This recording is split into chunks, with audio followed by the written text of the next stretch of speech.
COVID Nariba Nupa Amaga Hospital gi toilet ta Lonna Haktinarubagidamak nurse Nupi ama suspend Toukhre. Indonesia gi konung Jakarta da thokiba thokdok ama oina coronavirus naduna hospital da layeng liba patient amaga hospital adu da thabak tawbi nurse Nupi amaga hospital gi toilet ta Lonna Haktinarubagidamak hospital authority na nurse adu suspend Toukhre hairi. Thokdok asi nurse aduna COVID-19 positive oiraba patient sing layeng bada set saba PPE setuna Nupa asiga toilet ta Lonna Haktinarambani. Thokdok asigi mami sing amadi wari sing social media da thagalakhibani makhoi ani na sathagiba sing adu screenshot lawduna WhatsApp ki khuthangda saithorokhibani.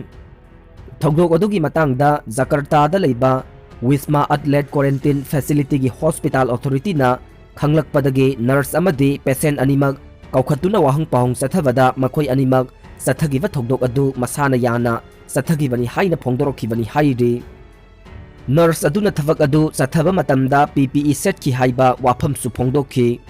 Tungda nurse adu thabaktagi lakthokibaga loinana makhoi animag isolation da thamkhre hairi.